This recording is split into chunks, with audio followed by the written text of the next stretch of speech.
All right, you guys, I want to start off by saying hello to my fellow lovers of equality and freedom for all. My name is Mark Anthony, and it is an extreme honor to be standing in front of so many beautiful examples of the diversity of the human race. I know many of you may not know much about me, so I'll take a moment to share a bit about myself. I was born here in Seattle in the Central District and lived here my entire life. I was raised until nearly my teens by a single mother, while my father was in and out of jail my whole childhood. I was always a gifted student and in honors and AP classes, president of FBLA, Future Business Leaders of America, and I went to nationals for DECA's International Leadership Conference, which is an association of marketing students. I've also led a Bible study in high school and college. I've won awards in things like business ethics, public speaking, impromptu speaking, etc. I've always had a diverse group of friends, able to get along with different types of people, regardless of race, gender, religion, sexual orientation, etc. I consider myself a well-rounded person with a bachelor's degree in history from the University of Washington and enough math and science to be an engineer if I ever so choose. I currently work a successful career in marketing, and I've worked for companies such as Boeing, Nintendo, Google, and many more. I was one of the leading voices of the Capitol Hill organized protest, aka the CHOP, and although the CHOP was not organized by any one person or group of people, some of us, through our words and our actions, were revealed as leaders to the community. I am also the president of the CHOP Art nonprofit, which we created with the art recovered from the CHOP in an effort to provide a platform for artists from underrepresented communities. And I am excited to say that you will see many of our artists on display this weekend. Now that we're past the introduction, let me tell you all that I am not here to cater to others' ideas of what is acceptable to talk about, nor am I here to make sure that everyone feels comfortable with the topics that are being brought up. To be honest, I hope that the ideas, subjects, and realizations passed on here today make people feel uncomfortable with the fact that these things have been ignored for so long. I am not here to coddle anyone, and although Seattle has a reputation for being passive-aggressive, I assure you all I am a very direct person. I don't shy away from my words, and I back them up with both proof and evidence. Now let me start with the subject of equality for all. I'd like to start off by commending Charlotte and Philip on standing up to the obvious segregation and discrimination that was reminiscent of Juneteenth 2020 in Seattle at CHOP, when we saw some groups who had not been involved in the movement try to claim CHOP was a black-only healing space. They might as well have put colors only on the signs that they were hanging around the park, trying to claim the right to ban others from the park based on the color of their skin. But after negotiating a space for this group to hold this event, they had a line of white people stand around their space to segregate the black people from the white people. I will tell you all, I am only 33 years old, and I have lived in Seattle my entire life. I should not be old enough to have experienced such segregation and discrimination firsthand, yet I was witness to both here at Cal Anderson Park. The same person who sent this group to sow such division is the same person who was sending people into CHOP to say things like, we don't want white people, we don't need white people, we don't trust white people, and white bodies to the front. Trust me, I put an end to that discrimination quickly after numerous volunteers who had been dedicating their time and effort as medics, security, and feeding people in booths felt understandably unwelcomed and disrespected, and came to me to voice their concerns. The same person who has slandered multiple black men, including myself, in an effort to make space for herself, and that same person has once again tried to use her tactics of sowing division and playing on guilt and shameless pity to further her own selfish agenda. But I will get to that later, because negativity and division is not the focus of this day. My point is, people should not be judged by the color of their skin. They should be judged by the content of their character and their impact on others, not the things that they cannot choose. Regardless of your beliefs, you have no right to tell others how to live their lives based on your conceptions, nor should you treat them differently based on their choices for their own lives. No one should be judged by their race, gender, religion, sexual orientation, and they are guaranteed the same rights as every American according to the Constitution. This obviously includes the right to get married and love who you want to. But it also extends both ways.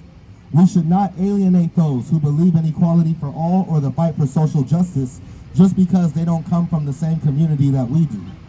The definitions of discrimination or segregation are neither dependent on which race is committing it. Both are wrong no matter which way it goes.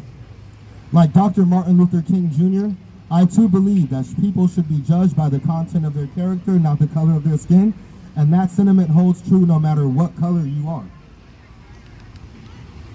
And it is thanks to those like Martin Luther King, Malcolm X, Rosa Parks, Ruby Bridges, and those who marched and protested with them that we have the ability to no longer just dream about it today. The generations before us paved the way so that we can now make plans.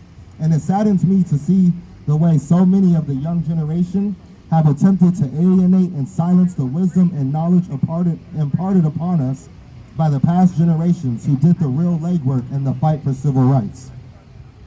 The same fight that we've been fighting since America's inception. Please also allow me to share a few words with you all about CHOP and the CHOP Art nonprofit. The death of George Floyd was an injustice that nobody can deny. And while the conviction and sentence of Derek Chauvin may be seen by some as justice, the loss of life felt by those close to people such as George Floyd and Breonna Taylor far outweighs any semblance of justice we may seek. And throughout America's racist past, these atrocities have continued, people being terrorized by a militarized and oppressive police force.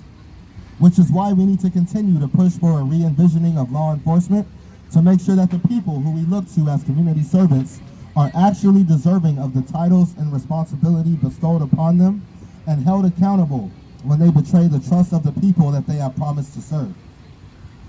But once again, holding them accountable after the acts have been committed is not enough. And we need to be proactive in finding new solutions to keep people safe from officer aggression and police brutality. It is not enough to simply respond to these actions. We must begin to question the policies, protections, and the people that make them possible. But let's also not act like the Capitol Hill organized protest was only about police brutality either. People came to CHOP to share an environment with progressive thinking people interested in social justice, equality, and love of one another as human beings. People from many different backgrounds came together, from every color under the sun to every color in the rainbow, and we educated each other, protested for justice, and most of all pushed for change. It started with thoughts on how to change policing in America, but it grew into so much more. From the struggle of African Americans throughout American history and black people around the world, to women's rights, immigration rights, education on the plight of indigenous Americans, LGBTQ rights, and sadly even the fact that we still need to explain in 2020 that children should not be locked in cages. CHOP was about people coming together for the benefit of fellow humanity, people who saw injustice and chose to stand against it rather than sit idle and complacent as willing bystanders to obvious systemic and institutionalized injustice. And I commend those who came to support other communities that they did not consider themselves to necessarily be a part of.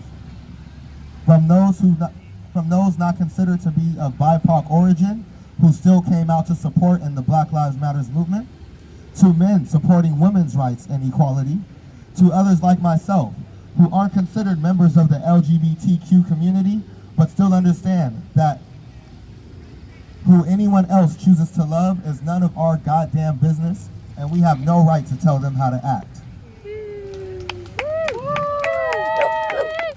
Even the acceptance of so many different religious and spiritual beliefs to come together for the benefit of others, and this reality that none of us can truthfully claim to fully understand, was a beautiful sight for humanity to behold, even for a short glimpse of only a month.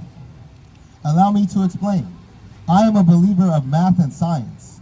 Two of my favorite words are proof and evidence. There is no reason that we as a human species should still be fighting with each other over the same archaic and petty differences that we held thousands of years ago. I want to show you all something. Please take a moment and look at the ground below you or around you and find something small, whether it be a rock, a pebble, a blade of grass, or astroturf, anything. I want you to imagine that whatever item you have chosen, you know it perfectly, both inside and out, 100%, better than the back of your hand. Now, based on that singular item, which you now know perfectly, I want you to tell me who designed the layout of the city of Seattle, based on that one pebble or that one blade of grass. Would you be able to do it? Probably not. Well, the North American Space Agency, also known as NASA, estimates that there are more stars in the sky than there are grains of sand on all the world's beaches and deserts combined, possibly up to 10 times more. So that blade of grass you were looking at is actually a much easier example than most people would think. If you can't explain who designed the city of Seattle based on a blade of grass, how could you expect to tell me who designed the entire universe based on this little grain of sand we're all floating on through outer space? Keep in mind that we are on one planet, and our average sized star has 8 planets and over 200 moons. Some stars are much larger. This may seem like a crazy thought to some people, but perhaps we should explore some other piece of God's creation before we begin to claim knowledge of God's will, desires, or how to judge others. In short, keep religion out of our government. Don't try to force your belief on what God's will is on others, and that includes giving people the right to love who they want to, regardless of gender. Your religious beliefs do not give you the right to tell others they are doomed to hell for loving who they want to, nor does it give you a right to deny them their right to marry who they want to. I fear many Americans don't understand the point of why we have laws. The point of laws is to make sure that others cannot infringe on your rights and your freedoms, not so that you have the option to infringe on others' freedoms and their rights. We create laws to protect ourselves, our families, and our possessions, not to protect our fragile belief systems. As for the Chop Art nonprofit, we will continue to focus on providing a platform for artists from underrepresented and underprivileged communities in the hopes of education on social injustices and awareness. It is our goal to bring back the best parts of the Chop, which were focused on the arts, to continue to spread the message of equality for all and peace, love, and unity among humanity. Now, I've been speaking for the past year, you guys, and I've been slandered by a lot of people in these streets.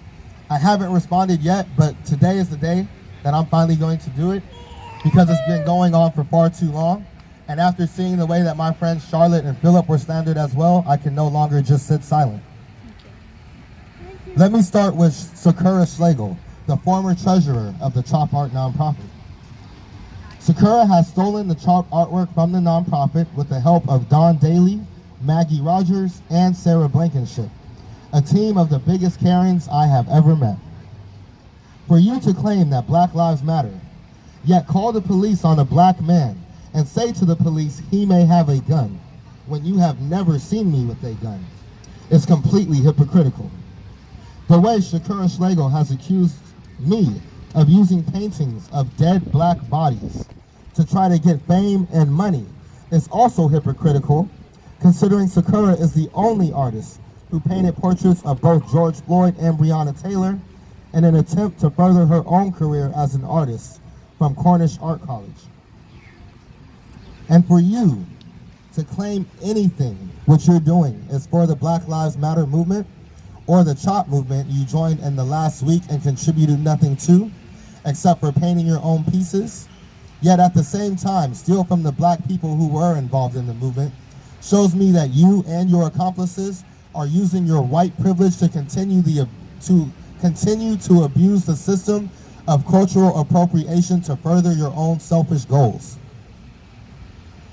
As for these black bloc and mutual aid groups, as some call them, and even some of the other protest leaders, you don't get a pass either. Black bloc must not remember that when they first tried to enter and set fire to the precinct during Chop, the community defended that police station and the innocent lives in the buildings surrounding it. If the video ever surfaces of the community defending the precinct from that group of anarchists, I will tell you all that when those black bloc bodies started flying, it was me who first started throwing them out of the way. as if I'd ever sit by and watch idly while you put innocent lives at risk or advocate for the violence against the Capitol Hill area of Seattle. CHOP was able to happen here because there is no other place like Capitol Hill, with such a unique population of people here who understand the meanings of what inequality and injustice are. As for these mutual aid groups, as they call themselves, what I see is a complete hustle. They are collecting donations from the community, claiming it is going towards mutual aid or for the Black community, yet I have seen the money over the past year being spent on drugs, new clothes, new cars, apartments, and other selfish desires, while these so-called leaders don't even have jobs to pay for these things. That money should be going towards children in need, not spoiled young adults who want free housing, food, and the freedom to sit in a park all day long and do drugs. Let me reiterate, you should be allowed to do what you want, but do not expect others to take care of you. Humanity has had to work throughout our entire history, and this time is no different. It is crazy to me how obvious of a difference it is between the drug pandemic of today, the way it's being treated, compared to the drug pandemic of the 90s, when Black people were being thrown in jail via mass incarceration and the war on drugs. If we can have for-profit prisons, there is no reason that those cannot be replaced by non-profit prisons. And if we can have non-profit prisons, there is no reason that we can't have more non-profit rehab clinics. I understand that we have a serious drug problem here in America, but if you think for 1 second that I spent my time facing off against police and National Guard here in the streets of Seattle for the rights of privileged young children to sit in parks and do drugs, you are sadly mistaken. Now for Nikkita Oliver. You have been using your uneducated minions and Twitter warriors to slander and physically attack me since CHOP, and I am still here speaking. You cannot silence me. You've had your groups try to intimidate some of the other voices of this protest as well, including David Lewis and my friend Chris. One difference between David Lewis and I is that I am not a pacifist. So when one of your security guards attacked me during a march, he got beat up on camera in front of a crowd with a weapon in his hand. I suggest you quit sending your minions after me before one of them get hurt. I must admit I'm very disappointed that you aren't here so I can say this to your face. I know it's you that has been encouraging these black bloc and anarchist groups to attack the businesses, civilians, and police of this city over the past year. I'm surprised it's not obvious to more people that when a youth jail gets burned down, you should probably point a finger at the one person wearing the No More Youth Jail shirt. Your tactics of playing on your race and sexual orientation as if they are a handicap and you deserve special treatment because of them are against everything I stand for. And to be honest, I think you are a complete embarrassment. The black women that I've experienced throughout my life are some of the strongest people that I've ever met, able to raise and provide for their children and families and advance their careers at the same time, even in stressful situations when many men that I've met would have just checked out. The black women that I've idolized throughout history, such as Rosa Parks, Ruby Bridges, the woman from Hidden Figures, and my personal favorite, Harriet Tubman, were not using their race, their gender, or anything like that as a handicap. They went out and made it happen regardless and demanded equality, not special treatment. Since you continually play the pity card, it should come as no surprise to you that I am calling you pitiful. Black women are the strongest people that I've ever met. So if you want to cast yourself as weak and in need of special treatment and advantages just to have your voice placed above those voices of others without having the intelligence to do it without playing on pity, please speak for yourself. Why anyone would consider this person an example of black excellence is beyond me. She's not only a failed politician, but also a failed lawyer. Can any of you guess how many cases she's actually won? That is correct, 0. This woman isn't even from Seattle, yet has the nerve to slander people from Seattle with all types of baseless claims. And at the same time, the money that she's basically trying to extort and intimidate from the city by inciting violence from these black bloc groups to get money donated from SPD to herself. They say they want to invest in the black community in Seattle. Can anyone here point me to which direction is the black community in Seattle? Where is the black neighborhood of Seattle? They were here in the 90s, but I haven't seen one since. Nikkita Oliver is trying to direct money towards herself, and if you want to incite others to burn down cities, I suggest you go back to your own hometown and commit that nonsense there. It is no wonder you dropped out of the mayoral race this year. It's not like you even came close last time. Yet you still have the nerve to call yourself the people's mayor after coming in a distant third place. That is absolutely comical. And now, I have just enough time for the main course. Mayor Jenny Durkin, City Attorney Pete Holmes, and the City of Seattle. First, for Jenny Durkin and Pete Holmes, I must ask again, because I haven't received a response from my letter yet. Exactly how many concerned citizens do you think it takes to justify robbing me of my rights as an American? How many uncomfortable people do you think makes it okay to rob me of my freedom of speech? After your Parks and Recreations Department reached out to me to host an event to promote diversity and positivity to reopen this very park, after I spent over 6 months working with you guys, conceding to your demands on how to make this a successful event, you still went out of your way to try to deny me my rights and deny me my permit based on the actions of the black bloc groups that you have failed to protect your own citizens from. Everyone knows I have no respect for those groups, and you shouldn't have let them cause havoc night after night for months on end. I should not have to say this, but Mayor Durkin, do your fucking job.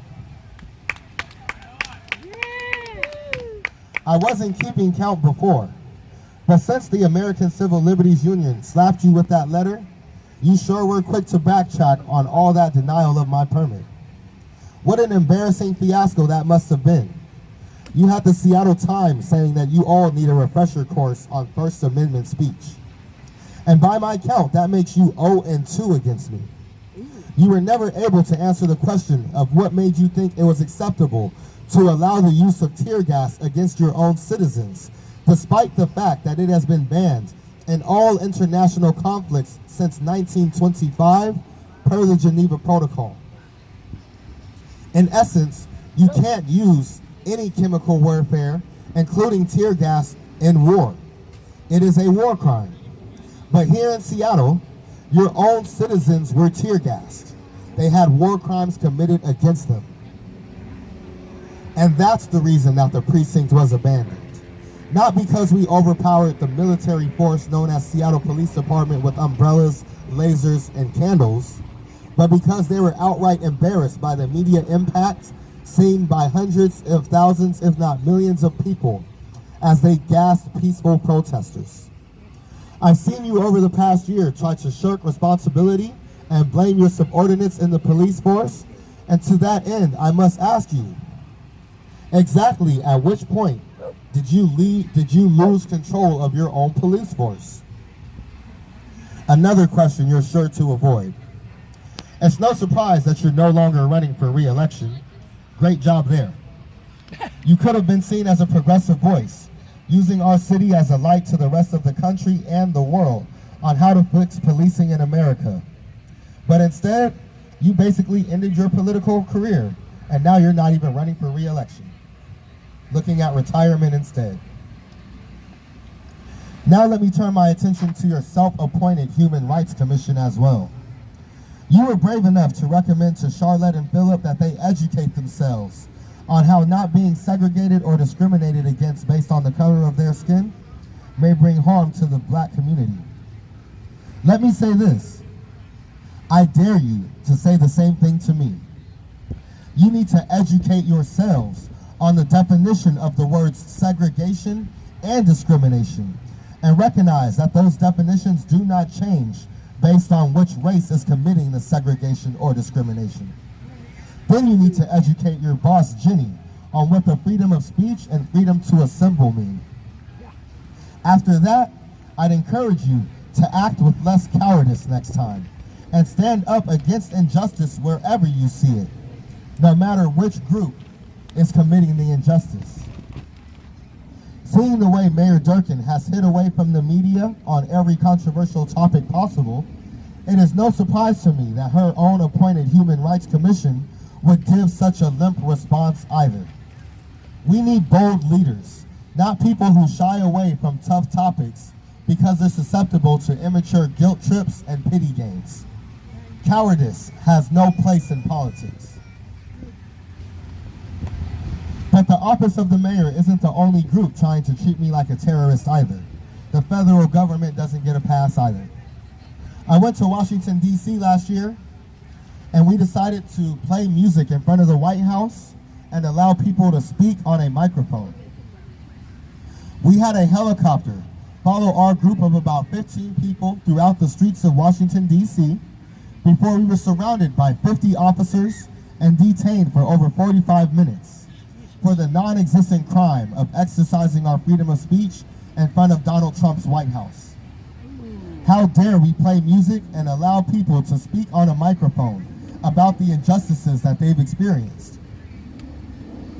The best excuse that they could give us for their intimidation tactic was that we had the improper tabs for the type of trailer that we were using. I asked the man in the suit who gave us that idiotic response if he spotted the tabs on the trailer from the helicopter that they sent after us. Imagine my shock a few months later to see white supremacists and radicals being invited into our nation's capital with the opportunity to not only pose for pictures, but even take souvenirs on the way out. What hypocrisy and double standards. I'm not allowed to play Tupac and Nipsey Hussle without getting treated like a domestic terrorist. Yet their white privilege gave them the right to storm our Capitol and threaten our politicians. Had that been a group of minorities or black people, we would have seen bodies laid out at the steps. To summarize what I've said here, I would like to share with you all how I define pride and pride-related events. If you are proud of who you are, you should have every right to celebrate it. But don't be proud of the things that so many others can claim. Be proud of the things that make you unique. Be proud of your character, of your good deeds, of the choices you make, and of the way that you live your life. There is no reason to be proud of something that you share with the majority of the community around you. You should instead be proud of what makes you special and be proud of what makes you, you. And most of all, be proud of the fact that you are a person who is accepting of others, despite their differences to yourself. And last but not least, I'd like to leave you all with a reminder. The word CHOP was chosen as the name of our movement because of its historical significance to the French Revolution, which is another instance in history where human rights were ignored and when the government did not do enough to protect its own people. Well, I'm sure most of us know what happened to those who did not get on board with the French Revolution. But that was supposed to be taken as a warning, not a threat. You see, we do not need a revolution here in America because for all of their faults, the founding fathers were wise enough to realize that others may not want to live by their outdated and antiquated rules centuries later. And they gave us the ability to make amendments and change those laws. So we don't need a revolution. What we need is a renaissance. The word renaissance simply means a renewed interest in something. And that is exactly what we have experienced since the death of George Floyd, is a renaissance, a renewed interest, in not only the Black Lives Matter movement, but in about equality and social justice for all. So I reiterate, CHOP was a warning. Either you can dismantle the structures of systemic and institutionalized oppression that are in place, or we can chop them down. Thank you all.